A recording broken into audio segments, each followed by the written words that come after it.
¿Qué tal? ¿Cómo les va? El saludo para todos. Continúan las tensiones entre israelíes y palestinos. Una grave crisis se está viviendo en la región. 3 días consecutivos de lanzamientos de misiles sobre la población israelí por parte del grupo extremista Hamas, que tuvo la dura respuesta del ejército israelí con bombardeos aéreos y que tuvo su detonante en Jerusalén, especialmente en Jerusalén Oriental, lugar sagrado para árabes y para judíos, donde en las inmediaciones de la mezquita de Al-Aqsa, uno de los lugares más sagrados para el mundo musulmán, se registraron los primeros incidentes, pero que constituyen un conflicto que lleva años y que lejos está de resolverse. La razón fundamental para entender estos nuevos episodios de violencia, los encontramos en una herida abierta de un conflicto no resuelto que ha arruinado la vida de palestinos e israelíes. Encontramos su contexto histórico cuando nos situamos en lo que fue el fin de la Primera Guerra Mundial, en 1917, cuando franceses e ingleses toman dominio sobre Medio Oriente. Palestina, o Israel, un territorio con una superficie menor incluso a la provincia de Tucumán, estaba bajo mandato otomano y pasa a tener dominio británico luego de esta Primera Guerra Mundial. A partir de este momento, oleadas de inmigrantes empezaron a llegar a este territorio y empezaron a convivir con los primeros conflictos que se registraron en la década del 30, árabes y judíos. Incluso tiempo antes, en 1922, la Sociedad de Naciones, la antecesora de las Naciones Unidas, había dado el visto bueno para que se instalen 2 estados en esta región, con Jerusalén como territorio neutral.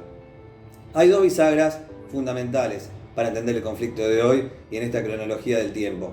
1948, luego de lo que fue un año antes la declaración de la Organización de las Naciones Unidas, dando el visto bueno para la partición en 2 estados entre árabes y judíos, la encontramos, decíamos, con la independencia del Estado de Israel en 1948.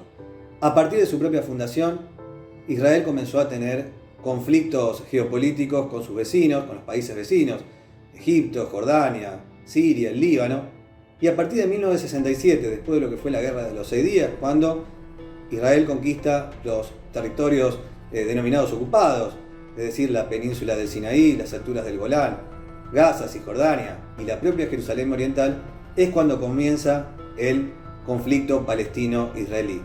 Aquellos que quedaron en estos territorios son los ciudadanos palestinos que hoy reclaman tener una autonomía respecto al Estado de Israel, que a lo largo de todos estos años, más allá de las conversaciones de paz, no han podido llegar a un acuerdo. Hubo algunos avances en la década del 90, cuando entre Yitzhak Rabin, Yasser Arafat, el ex líder de la OLP, auspiciado por Bill Clinton, entonces presidente de los Estados Unidos, tuvieron como esperanza de encuentro lo que fueron los acuerdos de Oslo, que rápidamente sectores extremos de ambos lados se dedicaron a boicotear. Ya por los años 2000 se estableció una hoja de ruta para poder consolidar el levantamiento de un Estado palestino que conviva con un Estado judío en estos territorios en litigio. Durante todos estos años hubo diferentes episodios de violencia. Se analiza que lo que está pasando hoy en día es el peor momento desde 2014, cuando no se registraban una situación tan delicada y tan grave, y la comunidad internacional está pidiendo el cese del conflicto. La Cancillería argentina tomó una posición polémica, que es pedir al ejército israelí que no intervenga. Lo calificó de manera desproporcionada a la reacción que tuvo Israel a los ataques del Hamas, lo cual se ha instalado también la grieta argentina en este conflicto, con voces a favor y en contra de la posición del gobierno. Esta es la situación en Medio Oriente hoy en día. Veremos cómo sigue en los próximos tiempos. Lo cierto es que más allá de que bajen las tensiones, es un conflicto que está muy pero muy lejos de ser resuelto.